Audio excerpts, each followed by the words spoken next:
Mes chers frères et sœurs africains, aujourd'hui, nous devons nous armer non pas de violence, mais de connaissance et de vérité. L'histoire de notre continent est marquée par des ingérences, des manipulations et des stratégies qui visent à maintenir l'Afrique dans une position de faiblesse et de dépendance. On nous dit que nos souffrances sont dues à l'instabilité interne, aux divisions ethniques, aux conflits religieux. Mais quand on creuse plus profondément, on trouve toujours les mêmes acteurs, les mêmes mains invisibles, les mêmes intérêts étrangers qui orchestrent notre chaos. Cette vidéo de Dr Nyamsi Franklin expose des faits, des preuves irréfutables, des aveux historiques, qui nous montrent qui sont les véritables responsables de la déstabilisation de l'Afrique. Regardons-la ensemble, analysons, réfléchissons, et surtout, partageons cette vérité avec nos frères et sœurs partout sur le continent et dans la diaspora. Parce que si nous ne connaissons pas l'origine de nos souffrances, nous ne pourrons jamais bâtir notre avenir. Écoutez bien, prenez des notes, faites passer le message.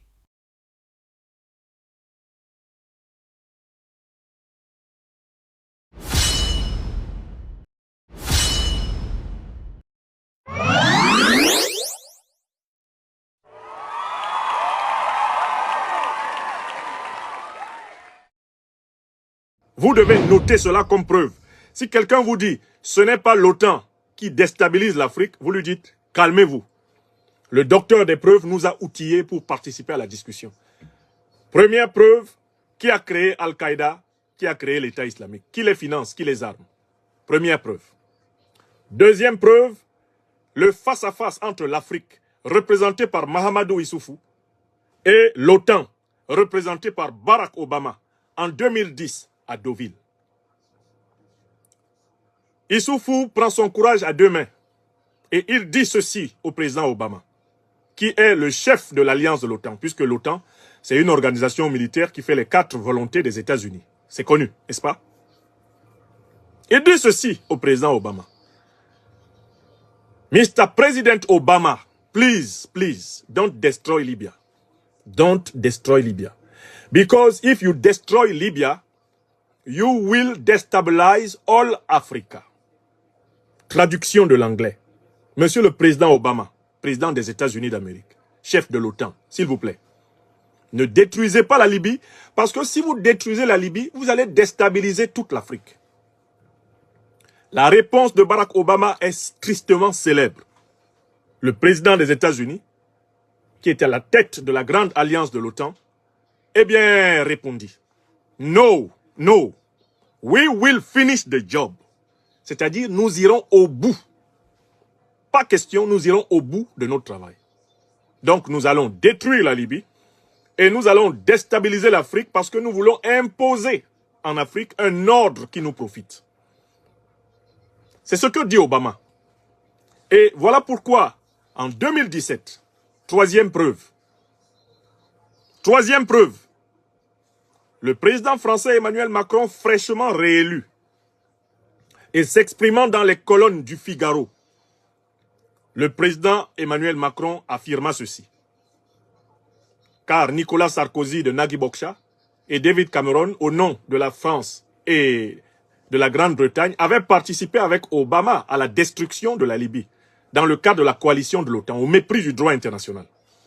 Le président Macron, fraîchement arrivé au pouvoir, reconnu, et je le cite. Là encore, j'ai les preuves. J'ai même tiré un exemplaire du journal, pour des fois qu'un juge français me convoquerait pour rendre compte des preuves que l'OTAN est l'organisation qui agresse l'Afrique. Je citerai le président Macron, selon la méthode du manger le piment dans leur propre bouche.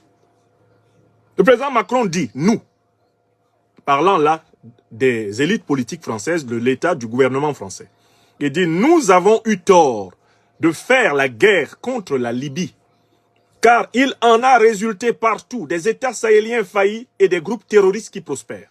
Je recommence presque de mémoire toujours la citation du président Emmanuel Macron dans le journal Le Figaro de juin 2017. Nous, Français, dit le président Macron, nous avons eu tort de faire la guerre contre la Libye, car il en a résulté partout des États sahéliens faillis et des groupes terroristes qui prospèrent. Notez bien cette citation. Si vous parlez où que ce soit sur la terre et que quelqu'un vous dise non, ce n'est pas l'OTAN qui déstabilise l'Afrique, vous donner les preuves que je vous donne. Ce sont des preuves imparables. Et si vous avez Internet à l'endroit où vous vous trouvez, vous allez sur Google et vous tapez directement le titre de chaque preuve. Ça va s'afficher.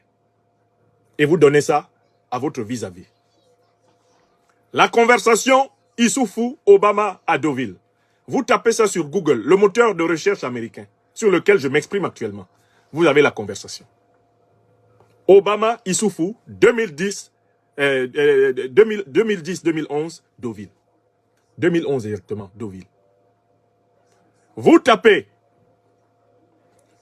déclaration du président Emmanuel Macron dans le Figaro de 2017 sur la destruction de la Libye. Là, vous avez toutes les déclarations du président Macron. Quand il venait d'arriver au pouvoir, en France, il reconnaissait sans difficulté la responsabilité française et la co-responsabilité de toutes les puissances de l'OTAN dans la déstabilisation de l'Afrique.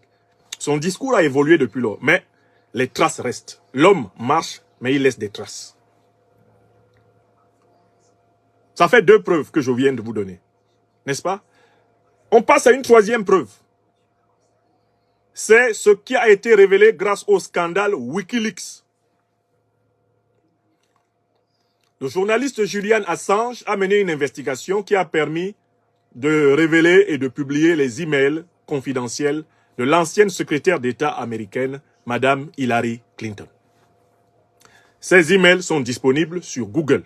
Si vous tapez « Scandale Wikileaks » ou si vous tapez le titre « Why They Killed Kadhafi », vous trouverez un article du site The Investigation qui rassemble tout le contenu authentifié des emails de Madame Hillary Clinton. Elle est vivante. Elle était la secrétaire d'État d'Obama. Dans ces emails, on a trouvé les raisons pour lesquelles ils ont attaqué la Libye, détruit la Libye, éliminé Kadhafi. Les raisons sont claires. Kadhafi se préparait à mettre en place une monnaie africaine continentale indépendante qui aurait mis fin à la suprématie du dollar, à la suprématie de l'euro et à la suprématie du franc CFA. Voilà ce qu'ont révélé les emails de Madame Hillary Clinton. Donc, c'est pour maintenir l'Afrique dans la pauvreté, dans la dépendance, maintenir l'Afrique sous la domination de la politique occidentale que l'OTAN a attaqué la Libye. Je viens de vous donner une 3e preuve, je vous donne une 4e preuve. C'est une preuve très intéressante. Il s'agit d'un dialogue rapporté par l'actuel ministre russe des Affaires étrangères. L'actuel ministre russe des Affaires étrangères, vous le connaissez, c'est M. Sergueï Lavrov, que j'appelle souvent Sergueï Diop, comme j'appelle son homologue malien Abdoulaye Diop, Abdoulaye Lavrov. Le ministre Lavrov, en 2022, exaspéré par les mensonges néocolonialistes et impérialistes, a révélé une conversation qu'il avait eue en 2013 avec le ministre des Affaires étrangères français d'alors, Laurent Fabius. Monsieur Fabius, alors ministre des Affaires étrangères, approcha son homologue russe pour lui dire que la France souhaitait intervenir militairement pour stopper ce qu'on appelait à l'époque les djihadistes qui se préparaient, disait-on, à prendre Bamako en tenaille. Monsieur Lavrov, au nom de la Russie, fit la réponse suivante à son homologue français de l'époque, Laurent Fabius. Il lui dit que la Russie ne ferait pas usage de son veto pour empêcher l'intervention française de 2013 au Mali. Mais il ajouta le commentaire suivant à Laurent Fabius. Citation. Mon cher Laurent, vous vous préparez maintenant, en 2013, à combattre au Mali les terroristes que vous avez armés en Libye. Je reprends la remarque de Lavrov à Fabius. Vous devez l'écrire et la mettre dans votre crâne. Et vous la retrouverez aussi sur le moteur Google. C'est une archive ineffaçable. Lavrov dit, j'ai dit à Fabius, la Russie ne s'oppose pas. Ok, allez stopper vos soi-disant djihadistes. Mais, je tiens à vous faire remarquer que vous préparez, vous Français, avec vos alliés de l'OTAN, à aller combattre maintenant au Mali les terroristes que vous avez armés en Libye. Et voici la réponse que fit Laurent Fabius, il est vivant. Et il n'a jamais démenti Lavrov. Laurent Fabius répondit, c'est la vie. C'est la vie. Donc la vie, c'est la duplicité qui consiste à dire, nous allons aider l'Afrique noire à combattre le terrorisme, mais de l'autre côté, à armer les terroristes pour attaquer l'Afrique noire. C'est ce que M. Fabius a appelé la vie. Donc, mes chers amis, voilà 4 séries de faits élémentaires et incontestables qui doivent permettre à toute Africaine, à tout Africain, à toute Européenne, à tout Européen qui écoute nos conférences, à toute Américaine, à tout Américain, à tout Asiatique qui écoute nos conférences, à tout être humain relativement sain d'esprit, de comprendre que les Africains ont les preuves que c'est l'OTAN qui les attaque et qu'ils ne sont pas l'objet d'une tentative de conversion religieuse. L'Afrique n'est pas attaquée pour des raisons religieuses. Elle est attaquée par des organisations terroristes qui sont manipulées par l'OTAN pour déstabiliser l'Afrique afin d'imposer aux Africains le repositionnement militaire de l'OTAN sur tout le continent africain et ainsi contrôler les richesses faramineuses du continent. Voilà la vérité. Où que tu sois sur la planète Terre, tu dois te pénétrer de cette vérité et tu dois marcher sereinement. Personne ne peut démontrer le contraire.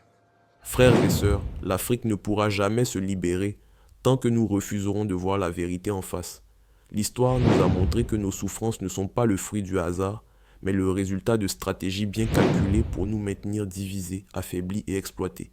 Nous avons aujourd'hui les preuves, les faits et les témoignages. Il ne s'agit plus de croire ou de douter, mais d'agir en connaissance de cause. Partageons cette vérité, éveillons les consciences, refusons d'être les pions d'un jeu qui ne profite qu'à d'autres. L'avenir de l'Afrique est entre nos mains, c'est ensemble, dans la solidarité, la connaissance et l'action, que nous bâtirons un continent libre, fort et souverain,